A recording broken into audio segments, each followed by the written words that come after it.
बिस्मिल्लाहिर्रहमानिर्रहीम। अस्सलाम वालेकुम नाज़रीन, आप यूट्यूब चैनल देख रहे हैं। मैं इमरान खान हूँ। सबसे पहले आप इमरान खान साहब का कॉन्फिडेंस चेक करें कि ये वो शख्स है जो 500 से ज़्यादा दिन हो गए हैं अब तक जेल में। लगभग 1.5 साल इमरान खान साहब को होने वाला है और उन्हें जेल में डाला हुआ है। लेकिन आप उनका एतमाद चेक करें, आपको इस खबर से अंदाज़ा हो जाएगा। मुख्तलिफ जगहों पर यह खबर छपी है, मैं आपको एक्सप्रेस न्यूज़ से ये खबर बता रहा हूँ। इमरान खान साहब कहते हैं जी कि कौमी असम्बली की पब्लिक अकाउंट कमेटी के चेयरमैन की नामजदगी के मामले पर उन्होंने अपने दिए गए नाम के ऊपर फुल स्टॉप लगाते हुए ओहदे के लिए शेख वकास अकरम का नाम बरकरार रख दिया और कहा है इस हवाले से फैसला मैं करूंगा, कोई हुकूमती ओहदेदार नहीं करेगा। पाकिस्तान तहरीक इंसाफ में बहुत सारे लोगों की ख्वाहिश है कि वो पब्लिक अकाउंट्स कमेटी के चेयरमैन बन जाए, क्योंकि पब्लिक अकाउंट्स कमेटी का जो चेयरमैन होता है उसके पास बहुत सारे मामलात होते हैं पैसे कमाने के लिए। मैं सच्ची बात आपसे करूंगा, जो आदमी सीट के ऊपर बैठ जाता है सारा रिकॉर्ड उसके पास आना शुरू हो जाता है। जितने घपले होते हैं वो उसके सामने आ जाते हैं और यहाँ पे आप घपले के ऊपर अगर आंखें बंद कर लें तो आपको पैसे मिल जाते हैं। तो तहरीक इंसाफ में बहुत सारे लोग मरे जा रहे हैं और एक दो लोगों ने तो माजी में मेरे सामने ये बात हुई कि एक दो लोग तो इसके लिए बाकायदा लॉबिंग कर रहे थे कि पब्लिक अकाउंट्स कमेटी का चेयरमैन मुझे बनाया जाए। बल्कि हुकूमत के लोगों से कुछ लोगों ने मुलाकातें भी की और उनको ये कहा कि जनाब आप हमें ये बना दें, हम आपका ख्याल रखेंगे, आप हमारा ख्याल रख लें। ये सौदेबाजी वो करने की कोशिश की गई, लेकिन इमरान खान साहब जेल में बैठे भी बाखबर हैं। लेकिन उनका एतमाद चेक करें, उन्होंने कहा जी चेयरमैन पीएसी कौन होगा फैसला मैं करूंगा, यहां जेल में बैठ के कोई हुकूमती ओहदेदार फैसला नहीं करेगा। और इमरान खान साहब ने इस पर रद्द-ए-अमल दिया और नामजदगी के मामले पे इमरान खान ने कहा जी कि मेरी तरफ से, यानी उन्होंने पीटीआई की क़यादत की सरजनिश की है कि ये क्या तुम मेरे पास ऑप्शन लेकर आ जाते हो कि इसको बना दें इसको बना दें। तो हुआ ये है कि हुकूमत चाहती है कि उनकी मर्जी का आदमी आए और पीटीआई के अंदर कई बंदे ये चाहते हैं कि ये अहम तरीन ओहदा उनमें से किसी को मिल जाए ताकि निज़ाम के ऊपर एक ग्रिप हो जाए, यानी वो जिसको मर्जी खींच सकें, जिससे मर्जी जो मर्जी कर सकें। तो उसमें फिर बहुत सारा जो है वो माल बनता है, ये माल पानी वाला होता है चेयरमैन पीएसी। तो इस पर इमरान खान साहब ने नाम दिया हुआ था शेख वकास अकरम का। अब इमरान खान साहब ने कहा कि शहबाज शरीफ या दीगर हुकूमती ओहदेदार नहीं फैसला करेंगे, मैं करूंगा फैसला कि कौन बनेगा पीएसी का चेयरमैन। मेरी तरफ से चेयरमैन पीएसी के लिए पहला, दूसरा, तीसरा और चौथा नाम भी शेख वकास अकरम ही होगा। यह है जी इमरान खान। इमरान खान ने पीएसी चेयरमैनशिप ना मिलने पर कायमा कमेटियों की चेयरमैनशिप से भी इस्तीफा देने का इंदिया भी दिया है और चेयरमैन पीएसी के लिए तारक फजल चौधरी की जानिब से दोबारा 2 बार खत लिखा गया था। पीटीआई ने पहले जवाबी खत में शेख वकास अकरम का नाम दिया था, दूसरे खत में मुस्लिम लीग नून के चीफ व्हिप की जानिब से 4 नामों का पैनल मांगा गया था कि जनाब आप 4 नाम दे दें। तो इमरान खान ने कहा चारों पे शेख वकास अकरम का नाम लिखकर भेज दो और मेरी ये राय है और मेरा ये फैसला है कि शेख वकास अकरम चेयरमैन पीएसी होगा। यह है जी इमरान खान। कॉन्फिडेंस आप चेक करें जेल में बैठे हुए आदमी का। लोग टूट जाते हैं दूसरे दिन और इमरान खान ने सख्त तरीन जेल बर्दाश्त की है, डट के खड़ा। वैसे हैरत होती है कभी कभी। इमरान खान ने डील की पेशकश मुस्तरद कर दी, ये अब आलमी मीडिया के अंदर छप रहा है। जो एक अरब मीडिया है, अरब न्यूज़ की रिपोर्ट है और उन्होंने अपने जराए से कंफर्म करते हुए यह बताया कि साबिक वज़ीर-ए-आज़म पाकिस्तान और पाकिस्तान तहरीक इंसाफ के बानी चेयरमैन इमरान खान साहब ने नजरबंदी की डील मुस्तरद करते हुए मुल्क में सियासी तब्दीली के मुतालबे पर जोर दिया है। अरब न्यूज़ की रिपोर्ट के मुताबिक अडियाला जेल में कैद इमरान खान ने जेल से निकालकर घर में नजरबंद रखने की डील मुस्तरद कर दी है। ये तो इमरान खान की बीवी ने नहीं माना था, आपको याद नहीं है? बुशरा बीबी को बंद किया था नजरबंद बनी गाला में, एक घर के एक हिस्से के अंदर एक कमरे में बंद कर दिया था उनको। तो उन्होंने हाई कोर्ट से रुजू करके अदालत को कह कहकर वो जेल गई थी कि भाई बंद ही करना तो जेल में बंद करो। इधर तो खातून नहीं मानी, इमरान खान की बीवी नहीं मानी, तो इमरान खान किधर मानेगा? और इमरान खान की वजह से तो बाकी सबको हौसला मिलता है। वैसे बुशरा बीबी ने भी कमाल किया, यानी आप वो सियासत में तो वो है नहीं, लेकिन अगर एक खातून के तौर पे आप ये देखें तो बाद औक़ात हैरत होती है कि एक ऐसी खातून जिसका सियासत से कोई ताल्लुक नहीं था, उन्होंने अपने शौहर के साथ कितने ज़बरदस्त तरीके से खड़े होकर दिखाया। हालांकि कोई बहुत लंबी रफाकत भी नहीं है इनकी, चंद साल पहले शादी हुई। बहरहाल इमरान खान साहब ने अरब न्यूज़ की रिपोर्ट के मुताबिक समाजी राब्ते की वेबसाइट पर एक पोस्ट में दावा किया कि हुकूमत के साथ मुज़ाकरात और उनकी जमात को सियासी मौक़े फराहम करने के लिए इन्हें डील की पेशकश की गई थी, जिसके तहत वो मुझे बनी गाला में रिहाइशगाह में नजरबंद करना चाहते थे। इमरान खान ने डील कबूल करने की बजाय जेल में रहने को तरजीह दिया और इसरार किया कि पीटीआई के तमाम कैदियों को पहले रिहा किया जाए। इमरान खान ने अपने बयान में बैरून मुल्क मुकीम पाकिस्तानियों से मुतालबा किया कि तरसीलात ज़र का बाइकआउट करें और उससे हकीकी आज़ादी और मुल्क में जमहूरियत की बहाली के लिए अहम करार दिया। इमरान खान ने कहा कि तरसीलात ज़र का बाइकआउट इस वक्त तक किया जाए जब तक हुकूमत इनके मुतालबात पूरे करने के लिए मानी खेज इकदाम नहीं करती। देखिए, इस दफ़ा जो हुकूमत के पास एक्स्ट्रा पैसा आया जिसकी बुनियाद के ऊपर कुछ हमारे ज़र मुबादला के ज़खायर में इजाफा हुआ है, वो एक्स्ट्रा पैसा ओवरसीज़ पाकिस्तानियों की जानिब से भेजी गई रेमिटेंसेज हैं। क्योंकि पाकिस्तान के अंदर जो है वो एकदम ज़मीनों की कीमत नीचे गई है। जब हालात बुरे होते हैं तो ज़मीनों की कीमतें नीचे जाती हैं। जब अमेरिका में 9/11 हुआ था तो बहुत पैसा निकल कर पाकिस्तान आया था। तो इसी तरह जब पाकिस्तान के अंदर अब ज़मीनों की कीमतें और चीज़ों की कीमतें नीचे गई हैं, बहुत सारे लोग अपनी बेचारे फैक्ट्रियां बेच रहे हैं, अपनी जायदादें बेच रहे हैं, मुल्क से जाना चाहते हैं। वहीं जिन ओवरसीज़ पाकिस्तानियों के पास एक्स्ट्रा पैसा है, उन्होंने पैसा पाकिस्तान भेजकर यहाँ पे वो चीज़ें खरीदी हैं, क्योंकि पाकिस्तान के हालात हमेशा तो बुरे रहने नहीं है। तो इस वजह से कुछ ओवरसीज़ पाकिस्तानियों की जो एक्स्ट्रा अमाउंट पाकिस्तान इस साल आई, उसका बड़ा फ़ायदा हुआ। लेकिन इमरान खान साहब ने अब चला दी है मुहिम और ओवरसीज़ पाकिस्तानी इमरान खान की बात मानते हैं। अगर 10% से 15% का भी फर्क पड़ा ना, तो ये हुकूमत को दोबारा IMF के सामने जाकर घुटने टेकने पड़ जाएंगे। वो तो वैसे भी टेकने पड़ेंगे क्योंकि ये ऑलरेडी डेफिसिट में जा रहे हैं। यानी जो इन्होंने अपने टारगेट पूरे करने थे, हुकूमत अपने टारगेट पूरे करने में नाकाम है। और अब रेमिटेंसेस जिसकी बुनियाद के ऊपर ये हुकूमत कहीं पे खड़ी थी, वो भी मुतासिर होने के खदशात बहुत ज्यादा बढ़ गए हैं। इमरान खान ने 9 मई से जुड़े वाकयात पर पीटीआई के कारकुनों के फौजी अदालतों में ट्रायल पर तनकीद की और इससे शफाफियत और शहरी हकूक के खिलाफ वर्जी करार देते हुए उसकी इमरान खान साहब ने मजम्मत भी की। उन्होंने कहा खुली अदालत में ट्रायल किए जाएं और यह आईने पाकिस्तान का तकाजा भी है। अब आ जाए नाजरीन, जो रद्द-ए-अमल एक आया ना DGISPR की प्रेस कॉन्फ्रेंस के बाद, और जो एक रियासती पॉलिसी चल रही है उसके खिलाफ पाकिस्तान तहरीक इंसाफ का, यह बहुत इंपॉर्टेंट है। एक तो देखें, ये पाकिस्तान के अंदर सेट पैटर्न है कि आप किसी बड़े इदारे के ऊपर, चाहे वो गलत बात करें या ठीक बात करें, फैक्चुअली ठीक हो या फैक्चुअली गलत हो, आप तनकीद नहीं कर सकते। आप तनकीद करेंगे तो वो मुकद्दस गाय, आपको निशान इबरत बना दिया जाएगा। फर्ज करें कोई बड़ा आदमी है, आप बहुत बड़े आदमी की बात कर लें, पाकिस्तान के आर्मी चीफ की बात कर लें, किसी और बड़े ओहदेदार की बात कर लें, DGISPR की प्रेस कॉन्फ्रेंस की बात कर लें। सियासतदान तो बेचारे छानबूरा होते हैं, वो तो आते जाते रहते हैं। वो तो बूट पॉलिश की बात है, कभी इसके हाथ में कभी उसके हाथ में। तो यहां पे अगर वो कोई ऐसी बात कर दें जो फैक्चुअल नहीं है और आप उसकी निशानदेही करें पाकिस्तान में, तो आपके लिए बड़ी प्रॉब्लम हो जाती है। तो यहां अब बहुत सख्त रद्द-ए-अमल आया कल से लेकर अब तक, क्योंकि फैक्चुअली जो है वो DGISPR की प्रेस कॉन्फ्रेंस में बहुत सारी गलतियां थी। वहां पे ऐसे फैक्ट्स थे जो मौजूद थे ग्राउंड के ऊपर, लेकिन उन्हें लगा कि शायद मैं ये कह दूंगा तो कोई चैलेंज नहीं करेगा। लेकिन नौजवानों ने कल से लेकर अब तक पूरी प्रेस कॉन्फ्रेंस का जो है वो पोस्टमार्टम किया। वो कैसे किया मैंने आपको बताया भी है। अब शेख वकास अकरम साहब ने उसके ऊपर एक वजह बताई है। ये जनाब सेक्रेटरी इत्तलाआत है पाकिस्तान तहरीक इंसाफ के। तो शेख साहब कहते हैं, जब इतने बड़े इदारे और इतने ऐसे इदारे के तर्जुमान जिससे कौम ने हमेशा मोहब्बत की है, उनके मुंह से लोग अपने कायद के खिलाफ प्रेस कॉन्फ्रेंस में गुफ्तगू सुनते हैं, तो फिर कौम के बच्चे नौजवान सोशल मीडिया पर अपना रद्द-ए-अमल देते हैं। ये नेचुरल है, लोग अपनी अपनी तबीयत के मुताबिक रिएक्ट करते हैं।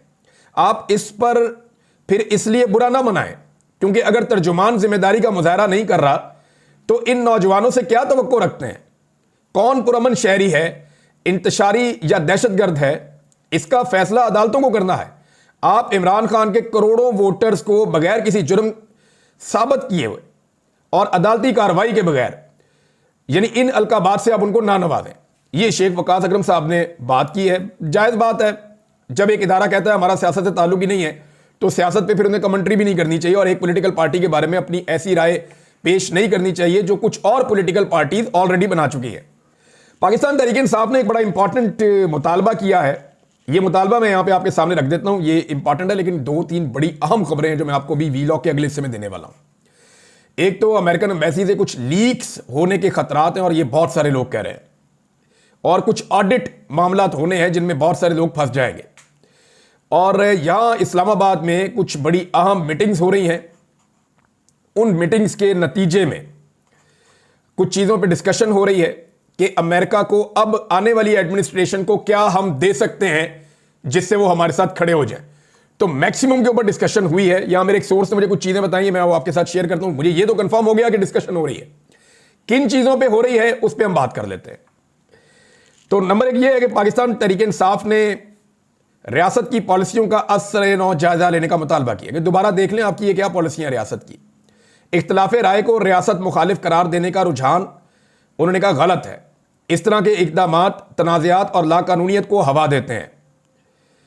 और उन्होंने कहा जी पाक फौज के तर्जुमान की जो प्रेस कॉन्फ्रेंस है उस पर रद्दमल देते हुए पार्टी की आदत ने उसे रवायती और गैर तब्दील शुदा मौक़िफ़ करार देते हुए इज़हार राय की आज़ादी और आईनी इंसाफ की ज़रूरत पर जोर दिया। पीटीआई के मरकजी सेक्रेटरी इत्तलात शेख वक़ाद अकरम ने एक तफसीली प्रेस रिलीज में अदालती मामलात में फौजी अदालतों के इस्तेमाल को तनकीद का निशाना बनाते हुए आईनी निज़ाम पर मुज़िर असरात के बारे में खबरदार किया। उन्होंने इस बात पर जोर दिया कि इंसाफ को शफाफ और आज़ादाना तौर पर चलाया जाना चाहिए, जो पहले तयशुदा तसव्वुरात या बैरूनी दबाव से आज़ाद होना चाहिए, जबकि दुनिया फौजी अदालतों के फैसलों के बजाय आज़ाद आईनी अदालतों के फैसलों को तस्लीम करती है। उन्होंने कहा जी सड़कों की बंदिश आप कर देते हैं, पुरअमन मुजाहिरीन की आप गिरफ्तारियां करते हैं, जमहूरी हुकूक पर हमला किया जाता है, इसकी हम मजम्मत करते हैं। पुरअमन एहतजाज हर सियासी जमात का हक है। ऐसे में आर्टिकल 245 के तहत सड़कें क्यों बंद हैं और निहत्ते वर्कर्स को गिरफ्तार क्यों किया जा रहा है?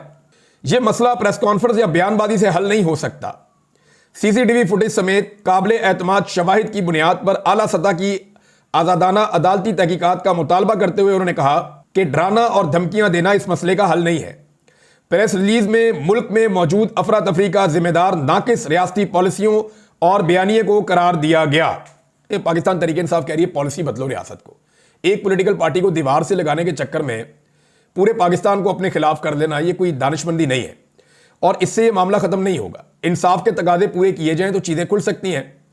अब जैसा कि देखें जुडिशल कमीशन अगर बन गया तो वो साबित कर देगा ना कि पाकिस्तान तहरीक इंसाफ के लोगों ने गोलियां चलाई या सिक्योरिटी फोर्सेस ने गोलियां चलाई। जुडिशल कमीशन बना दे, उनका क्लेम है पीटीआई का कि गोलियां सिक्योरिटी फोर्सेस ने चलाई। डीजीआई एसपीआर का क्लेम है कि नहीं गोलियां पीटीआई ने चलाई। तो इसके ऊपर एक जुडिशियल इंक्वायरी करवा दें। जुडिशियल इंक्वायरी में सबके इंटरव्यूज हो जाएंगे, फुटेज भी देख ली जाएगी, सीसीटीवी फुटेज मांग ली जाएगी, तमाम रिकॉर्ड तलब करके वो जुडिशियल कमीशन आपको बता देगा किसने क्या किया है। तो जो विक्टिम होता है वो तो चाहता है कि इंसाफ हो। तो पाकिस्तान तहरीक इंसाफ जुडिशियल कमीशन मांग रही है, जबकि हुकूमत और इदारे जो है वो जुडिशियल कमीशन से भाग रहे हैं, वो देने के लिए तैयार नहीं है। तो यहां ये चीज है। और दूसरा एक और चीज भी खबर आई है, वो ये है कि पाकिस्तान तहरीक इंसाफ ने एक बड़ा फैसला किया है और वो फौजी अदालतों के मामले को पेशावर हाई कोर्ट में चैलेंज करने जा रहे हैं। यानी फौजी अदालतें एक और अदालत के अंदर चैलेंज होने जा रही हैं, यानी उनके जो फैसले हैं वो चैलेंज हो जाएंगे वहां पे। देखिए ना, कम से कम फैसले तो मिले ना, फैसले तो है ही नहीं। अभी तक शफाफियत का तकाजा ये होता है कि जब आपका ट्रायल चलता है किसी कोर्ट के अंदर तो आपको पूरा मौका मिलता है, आपके वकील वहां पे आते हैं। अब जो वकील वहां पे गए उनमें से एक दो से मेरी बात हुई है, मैं उनके नाम नहीं लूंगा, उनके लिए प्रॉब्लम हो जाएगी। उन वकला ने कहा कि जी हमें बाकायदा मना किया गया था कि तुमने बाहर निकल के कोई बात नहीं करनी वरना खुद जिम्मेदार हो गए। वो कहते हैं हम बाहर निकल के बता ही नहीं सकते कि अंदर क्या चल रहा है और अंदर किस तरह की प्रोसीडिंग हो रही है मिलिट्री कोर्ट के अंदर। और वो कहते हैं कोई इंसाफ के तकाजे पूरे नहीं हो रहे।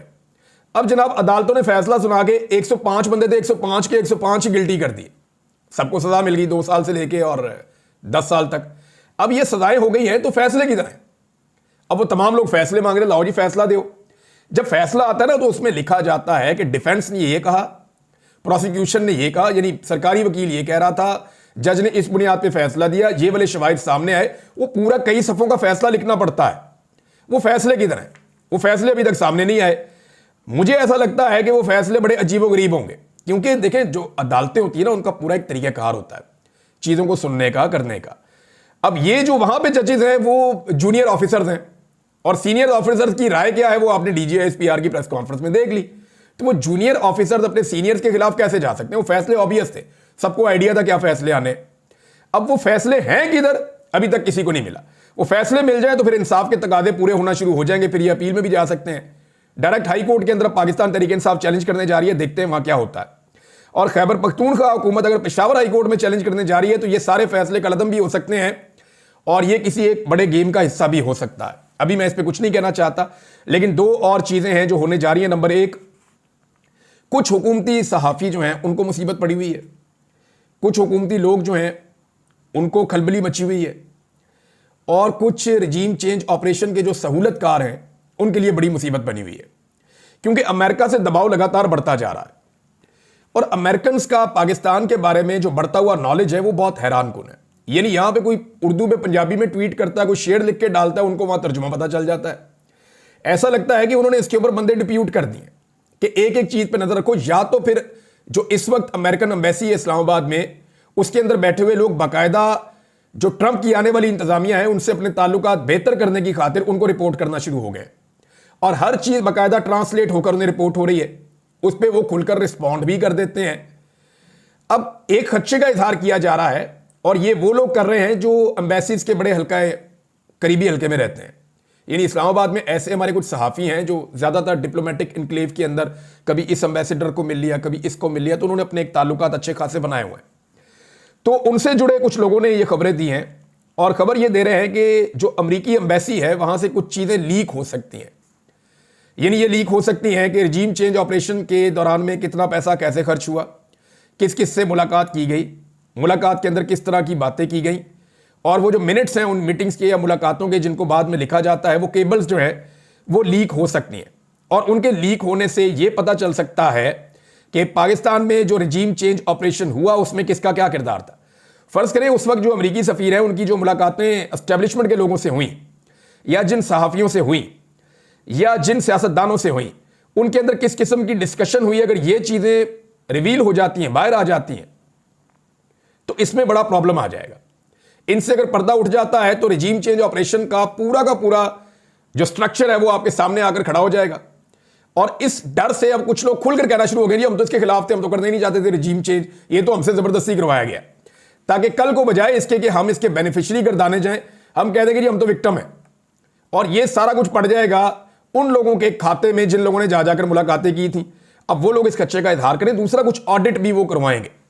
ये तो मेरे पास एक और सोर्स से भी खबर आई है अमेरिका से, वो ये कह रहे हैं कि अमेरिकन एक ऑडिट करवाना चाहते हैं जो आने वाली हुकूमत है कि पाकिस्तान में किस किस को कितना पैसा दिया गया, वो पूरा का पूरा छापो और लिखो कि किस ग्रुप ने कितना पैसा लिया, किस एनजीओ ने कितना पैसा लिया, और वो जो कुछ उन्होंने लिया उसको कहां खर्च किया उसके ऊपर ऑडिट किया जाए और ये सारी रिपोर्टें मंगवाई जाए। माजी में होता यह था कि जिसके अमेरिका में अच्छे ताल्लुकात है, अमेरिका ने पाकिस्तान को इमदाद का ऐलान किया तो डायरेक्ट इमदाद हुकूमत को देने के बजाय वो एनजीओ के जरिए भी खर्च करते थे, इदारों के जरिए भी खर्च करते थे, तो वो इमदाद उनके पास जाती थी, पूछने वाला ही कोई नहीं था।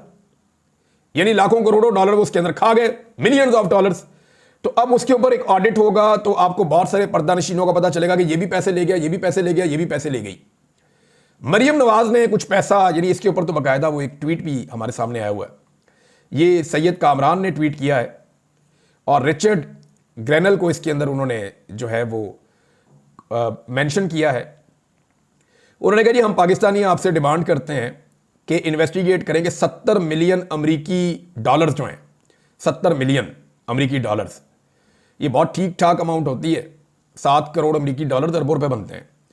ये टैक्स पेयर का पैसा था अमेरिकन का, और मिशेल ओबामा ने ये पैसा मरियम नवाज के लिए अनाउंस किया था बच्चों के स्कूलों के लिए। अच्छा, इसमें से वो क्लेम ये करते हैं सैयद कामरान साहब कि एक पैनी भी खर्च नहीं की गई। अच्छा, एक दो प्रोग्राम मरियम नवाज ने किए थे छोटे छोटे स्कूलों के अंदर उस दौर में, जब मरियम नवाज के वालिद वज़ीर आज़म थे, ये गई थी जाके मिशेल ओबामा से इन्होंने मुलाकात की थी, 70 मिलियन अमेरिकन डॉलर्स की इमदाद आई थी। वो पैसा कहाँ गया उसके बारे में अभी तक कुछ आइडिया नहीं है। मरियम नवाज को बहुत बड़ी चीज़ों का सरबराह भी बनाया गया था, ओहदे भी दिए थे, नवाज शरीफ साहब ने बाद में तनकीद हुई तो हटा दिया गया। अब नाजरीन, इस्लामाबाद के अंदर एक बड़ी अहम बैठक जारी है, उसके अंदर कुछ बंदे अमेरिका से पहुंचे हैं, कुछ बंदे पाकिस्तान से बैठे हैं, और तमाम स्टेक होल्डर्स बंद कमरा करके सर जोड़ के बैठे हैं और कुछ चीज़ों के ऊपर डिस्कशन हो रही है। मुझे सिर्फ इतनी इंफॉर्मेशन मिली, और इसके साथ जो इजाफी इंफॉर्मेशन है वो ये है कि कोशिश ये की जा रही है कि अमेरिका को कुछ ऐसी चीज़ें ऑफर कर दी जाए जिसके नतीजे में अमेरिका इमरान खान के मामले के ऊपर अपना हाथ खींच ले और कम से कम इस मामले को छोड़ दे और इंसानी हुकूक की खिलाफ वर्जियों के ऊपर पाकिस्तान के ऊपर सख्ती ना करे। अब जो ऑप्शन हो सकती हैं वो क्या हो सकती हैं? देखिए, अमेरिका को पाकिस्तान से 5-6 चीज़ों का ही प्रॉब्लम रहता है ना, वो 5-6 चीज़ें पाकिस्तान से चाहता है, जो पाकिस्तान कभी करता है कभी नहीं करता। डिक्टेटर होते हैं तो फौरन कर देता है, सियासतदान होते हैं तो उनको ज़रा फिक्र रहती है कि लोग क्या सोचेंगे, तो वो नहीं करते। लेकिन जो चीज़ें ऑफर की जा सकती हैं वो क्या है, under discussion. Number 1, America Pakistan पर मजीद पाबंदियां लगा सकता है। दिफाई नुक्ता नज़र से आपको महदूद किया जा सकता है ताकि आप दूर तक हिट ना कर सकें। इसमें इंडिया का भी फायदा हो जाएगा, इसमें इसराइल का भी फायदा हो जाएगा और अमेरिका का भी फायदा हो जाएगा कि समुद्र में जहां जहां वो मौजूद है पाकिस्तान की एक्सेस से वो बाहर चले जाएंगे।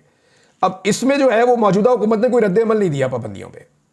हुकूमत की आपने देखा, शहबाज शरीफ हो, इसहाक डार, सारे चुप हैं, बोल नहीं रहे, ना नवाज शरीफ।